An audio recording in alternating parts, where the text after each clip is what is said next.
Hi guys, I have rainbows on my face because I have this really pretty window hanging that puts rainbows all over the room when the sun hits it a certain way. So ignore the rainbows. Today I am going to read through Act 1, Scene 1 with you, and we'll kind of talk about what's going on and what some of the character interactions are all about. I'll try to translate some parts for you to clarify, and then if you could just follow along with your script while you watch this, that would be great. I was going to do the screencast-o-matic thing again, but it only lets me record in 15-minute segments, and this is a super long scene. If we were doing this in class together, it would take us 2 days, because there are 2 parts. There's the first part, which is kind of like the fight and setup for this feud and us understanding it, and then there's the second part where we meet Romeo and we kind of hear what he's been going through lately. So it starts off with Samson and Gregory, and they are both of the House of Capulet. They're kind of like guard kind of people, like they're not really high up. We're not going to see them again. But Samson and Gregory are really funny together. We start off with both violence and humor, because Samson is like, oh yeah, like I'm really tough. I'm gonna fight the Montagues the next time I see them. Like, come at me. And Gregory's like, sure you will. And he keeps just kind of like making fun of Samson over and over again. So it's this really funny dynamic to kind of start the play with. So Samson says, Gregory, on my word, will not carry coals, meaning like this grudge and like this last thing that the Montagues did with us, or did to us rather, like it's really like burning me up inside. It's like heating me up inside, and I'm not going to carry these coals around with me forever. Like, we're going to get back at them, kind of. And Gregory said, no, for then we should be colliers, which means coal workers. I mean, and we being collar will draw. Aye, while you live, draw your neck out of the collar, right? Saying like, all right, like you can just like try to be tough on your own. And Samson says, I strike quickly being moved, but thou art not quickly moved to strike. A dog of the house of Montague moves me. To move is to stir, and to be valiant is to stand. Therefore, if thou art moved, thou runnest away. So he's saying, like, if you're really going to be moved by the House of Montague, that movement is actually going to be you running away, because you're not brave enough to fight them. Okay, so then Samson says, a dog of that house shall move me to stand. I will take the wall of any man or maid of Montague's. That shows thee a weak slave, for the weakest go to the wall. Meaning like, why would you fight with the girls? Like, the weakest fight with the girls. Leave the girls alone. Samson says, true, and therefore women, being the weaker vessels, are ever thrust to the wall. Therefore I will push Montague's men from the wall and thrust his maids to the wall.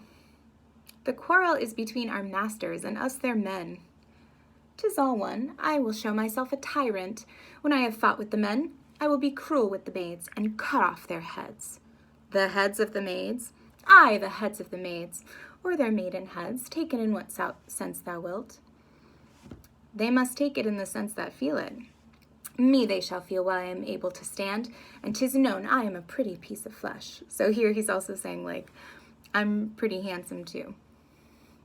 Gregory, well, or sorry, 'tis well thou art not fish. If thou hadst been poor John. Draw thy tool. Here comes 2 of the house of the Montagues. So they see 2 Montagues coming, and that's when Gregory delivers that line. And then Samson, he takes his sword out of the sheath, which is that holder at your side when you have a sword. And he takes it out, and then it's exposed. So he says, my naked weapon is out. Quarrel, I will back thee. So he's saying, go fight, and I'll back you up. This is the guy who's been saying he's like super tough this whole time. So then Gregory says, how? Turn thy back and run? Fear me not. No, Mary, I fear thee. Let us take the law of our sides. Let them begin. I will frown as I pass by, and let them take it as they list. Nay, as they dare. I will bite my thumb at them, which is a disgrace to them if they bear it. So back then, biting your thumb at somebody was sort of equivalent to kind of like giving them the middle finger. So they are trying to provoke the Montagues so that if this becomes this big like fight that they get in trouble for, the Montagues technically started it, right? So he's going to try to provoke them by biting his thumb at them. So Abraham and Balthazar there to kind of like, same thing, guard, servant people for the Montagues, and they come on stage.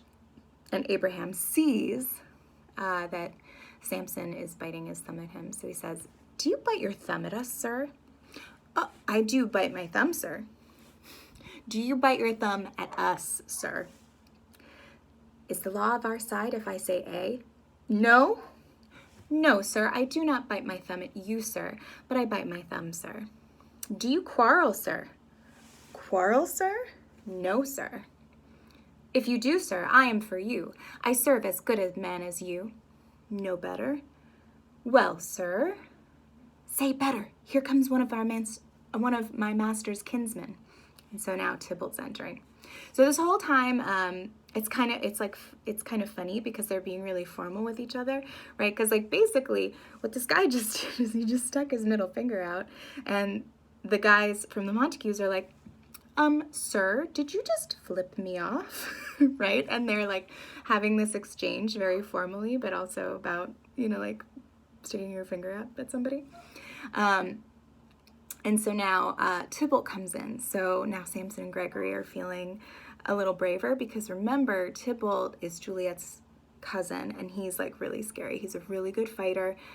These other Montague guys do not want to be messing with Thibault.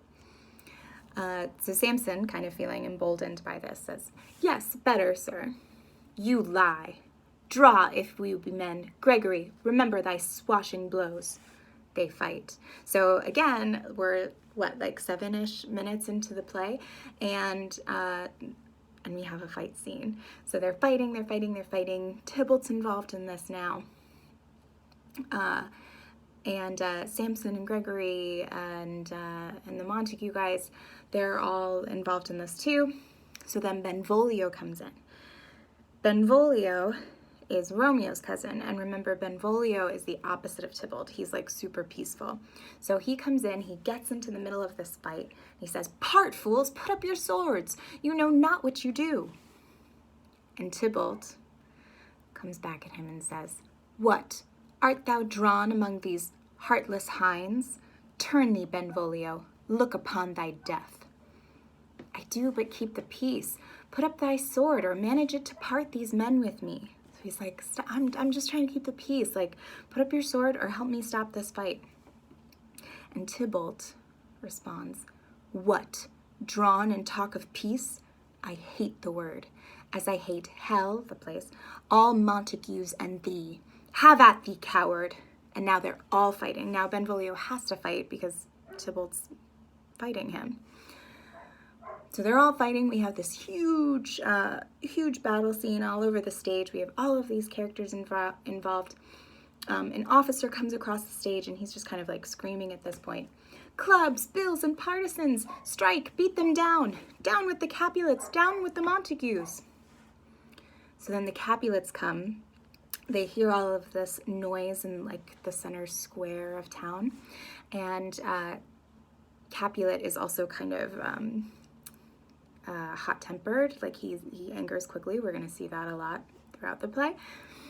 And so he comes out and he goes, "What noise is this? Give me my longsword, ho!" Which means like hurry up. And Lady Capulet is trying to argue with him. She says, a crutch, why call you for a sword?" "My sword, I say. Old Montague has come and flourishes his blade in spite of me." Then Montague and Lady Montague enter from the other side. And Montague sees him and he says, "Thou villain Capulet," turns to his wife, "hold me not, let me go." And she's literally holding him back and she argues with him, "Thou shalt not stir a foot to seek a foe." So then enter the prince, and remember he's the ruler of Verona, and he's screaming at them now. He says, "Rebellious subjects, enemies to peace, profaners of this neighbor-stained steel, Will they not hear? What ho, you men, you beasts, that quench the fire of your pernicious rage with purple fountains issuing from your blades. On pain of torture from those bloody hands, throw your mistempered weapons to the ground and hear the sentence of your moved prince. So now everybody stops fighting. He got their attention. They put their weapons down. And this is a really important part. This kind of sets up the whole conflict. 3 civil brawls, bred of an airy word by thee, old Capulet, and Montague, have thrice disturbed the quiet of our streets, and made Verona's ancient citizens cast by their grave beseeming ornaments to wield old partisans in hands as old, cankered with peace, to part your cankered hate. If ever you disturb our streets again, your lives shall pay the forfeit of the peace. For this time, all the rest depart away. You, Capulet, shall go along with me, and Montague, come you this afternoon to know our further pleasure in this case, to old Freetown, our common judgment place. Once more, on pain of death, all men depart. So basically he's saying, you've done this 3 times now. This is the 3rd time that you all have been fighting in my center square and ruining my beautiful city. So if this happens again, the person who started it is going to be killed. Your lives shall pay the forfeit of the peace, meaning if you disturb the peace, I'm going to take your life. Okay? So he says, everybody depart. Capulet, come with me. We're going to talk about this. Montague, I'm going to call you later because we're going to talk about this. This is not okay. So everybody exits the stage except for our 3 Montagues, Lord Montague, Lady Montague, and Benvolio. So Montague is kind of like trying to figure out what just happened. So he says, who set this ancient quarrel new abroach? Speak, nephew, were you by when it began?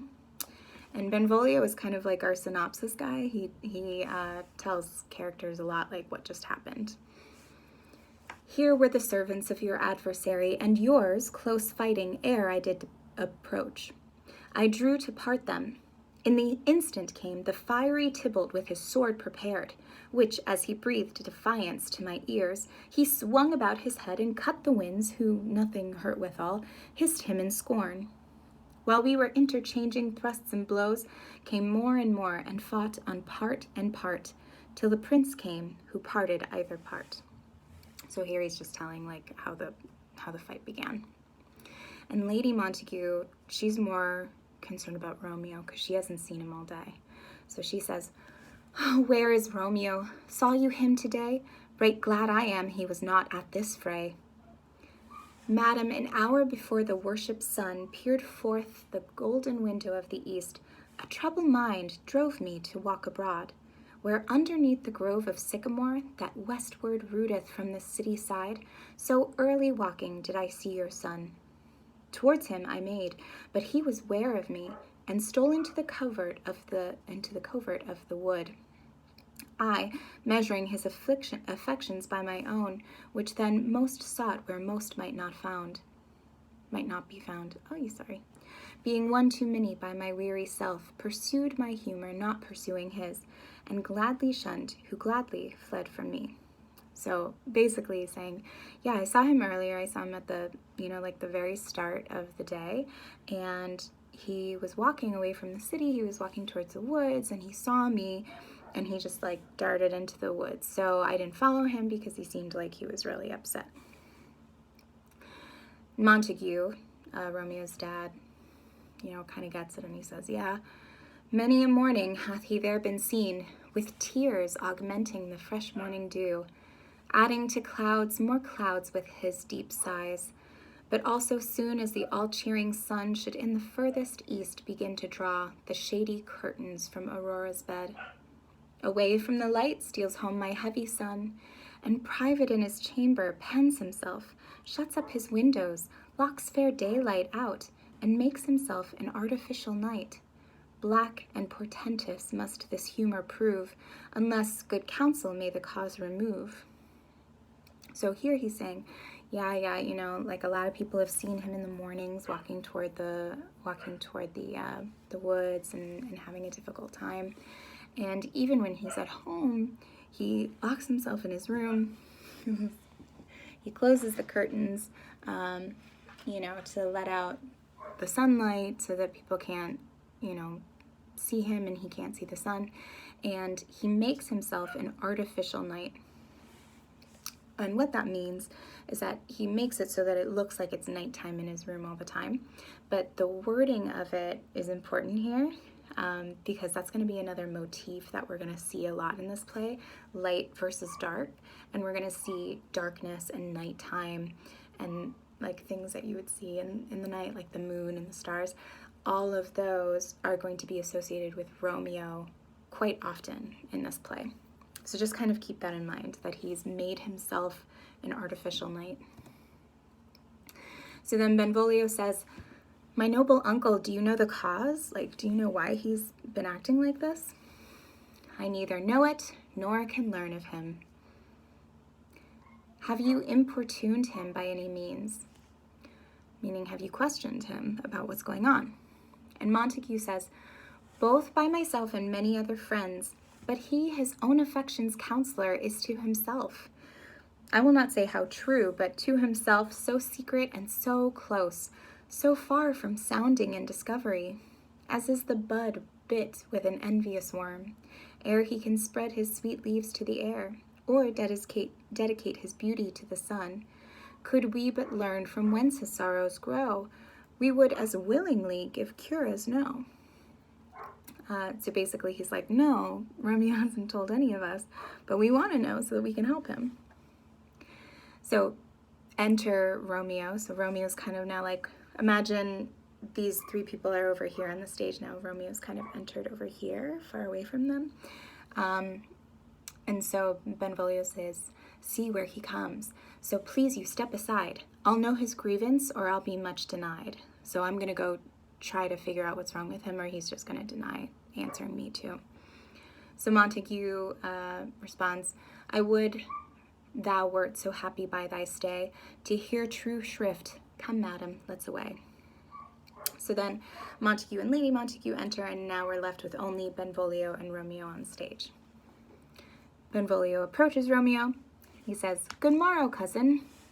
Is the day so young? But new struck 9. Ay me, sad hours seem long. Was that my father that went hence so fast?" "It was. What sadness lengthens Romeo's hours?" "Not having that which having makes them short." "In love? Out of love?" "Out of her favor where I am in love." So Benvolio asks, why are you so sad? And Romeo says, basically, I'm in love with this girl, but she doesn't like me. I'm out of her favor. "Alas, so that love, so gentle in his view, should be so tyrannous and rough in proof." "Alas, that love, whose view is muffled still, should without eyes see pathways to his will. Where shall we dine?" And then he's like looking around the stage and he sees maybe like blood or whatever, the production has decided to leave on the stage, maybe swords or whatever. And he looks around and he says, "Oh me, what fray was here? Yet tell me not, for I have heard it all. Here's much to do with hate, but more with love." So on your comprehension questions, there's a question that asks about oxymorons. An oxymoron is like it's a comparison that doesn't make sense, right? Like saying jumbo shrimp. Well, okay, like a shrimp is an animal, but it also means small. So how can something be jumbo and small at the same time? So here he's going to start listing a bunch of oxymorons, things that don't make sense together because they mean the opposite. "Why then, O brawling love, O loving hate, O anything of nothing first create, O heavy lightness, serious vanity, misshapen chaos of well-seeming forms, feather of lead, bright smoke, cold fire, sick health, still waking sleep that is not what it is, this love feel I, that feel no love in this. Dost thou not laugh?" Because Benvolio is kind of like chuckling to himself because Romeo's not making any sense. And Benvolio says, "No, cuz I'd rather weep." "Good heart at what?" at thy good heart's oppression. Why, such is love's transgression. Griefs of mine own lie heavy in my breast, meaning his heart, which thou wilt propagate to have it pressed. With more of thine, this love that thou hast shown doth add more grief to too much of mine own. Love is a smoke, made with the fumes of sighs, being purged, a fire sparkling in lovers' eyes, being vexed, a sea nourished with lovers' tears. What is it else? A madness most discreet, a choking gall and a preserving sweet. Farewell, my cuz. So he's saying, like, bye, get out of here. I don't need you to, like, judge me, basically. And he says, and Benvolio says, soft, like, wait, hold on. I will go along, and if you leave me so, you do me wrong. Tut, I have lost myself. I am not here. This is not Romeo. He's some other where. Benvolio then says, tell me, in sadness, who is that you love? What, shall I groan and tell thee? Groan? Why, no, but sadly tell me who. A sick man in sadness makes his will, a word ill-urged to one that is so ill. In sadness, cousin, I do love a woman. And Benvolio's like, okay, I aimed so near when I supposed you loved. Like, I could have guessed that. Be more specific. And Romeo says, a right good marksman, and she's fair, I love. A right fair mark, fair cuz, is soonest hit. Well, in that you miss. She'll not be hit. Meaning she'll not, like, love me back. She'll not feel the feelings of love back. She'll not be hit with Cupid's arrow. She hath Diana's wit, and in strong proof of chastity well armed, from love's weak childish bow she lives uncharmed. She will not stay the siege of loving tears, nor bide the encounter of assailing eyes, nor ope her lap to saints seducing gold. Oh, she is rich in beauty, only poor that when she dies, with beauty dies her store. So basically he's saying she's never going to love anybody, she's never going to have babies, and so all of this beauty that she has is going to just be wasted when she dies because she wouldn't have passed it on. Benvolio, then she hath sworn that she will still live chaste. Romeo, she hath, and in that sparing makes huge waste, for beauty starved with her severity cuts beauty off from all posterity. She is too fair, too wise, wisely too fair, to merit bliss by making me despair. She hath forsworn to love, and in that vow do I live dead that live to tell it now. So here, like I said, she has sworn to live chaste, and in Elizabethan England, and then especially in Italy at the time, religion was really, really, really important. So if somebody is making that vow to live chaste, to not ever have relationships with people, then it's likely that they're choosing to, live a pious life, to live a religious life. So we're making an inference here that she's going to become a nun. So then Benvolio says, be ruled by me, forget to think of her. Oh, teach me how I should forget to think. By giving liberty unto thine eyes, examine other beauties. Meaning, like, look at other girls. Like, there are lots of other cute girls around. And Romeo says, 'tis the way to call hers exquisite and question more. These happy masks that kiss fair ladies' brows, being black, put us in mind they hide the fair. He that is struck and blind cannot forget the precious treasure of his eyesight lost. Show me a mistress that is passing fair. What doth her beauty serve but as a note, where I may read who passed that passing fair? Farewell, thou canst not teach me to forget. I'll pay that doctrine, or else die in debt. And then Benvolio exits. So basically, Romeo's like, you can't teach me to forget about this girl. I love her too much. She's too beautiful. There's nobody else who will take her place. And Benvolio is kind of like, challenge accepted. I will find a girl who is just as beautiful, if not more so. So for now, now that we've finished that scene, and I'm sorry, it's terrible that I'm reading all the parts, because it's, like, if you're not following along, it's hard. I really wish that we could assign the parts. It would be so much more fun and easy to follow along. But on your comprehension questions, number 1, how has Romeo been spending his days recently? Has he been picking fights? Has he been locked in his room feeling depressed, or has he been dreaming of Juliet? At this point, we don't know the name of that girl that he's in love with, but I'm going to give you a spoiler. It's not Juliet. Her name is Rosaline. She was on that family tree character map that I made for you guys on my table. Number 2, we can answer that one. List 3 of the oxymorons Romeo uses to describe the conflict. So remember, those are those things that we put together, but they don't make sense together. One would be like a feather of lead, right? Like a feather is really light, so how could you have a feather of lead? And then finally, we can answer number 3 at this point. What does Benvolio tell Romeo to do in order to forget the girl who doesn't want him? And basically, it's like, check out other girls, like find somebody else. It's not that hard. This is kind of Benvolio's take on it. And Romeo's like, no, it's gonna be so hard. I can't forget her. I can't love anybody else. And we'll see how that goes. All right, so that's it for today. It's just Act 1, Scene 1. And then we'll do Act 1, Scene 2 tomorrow.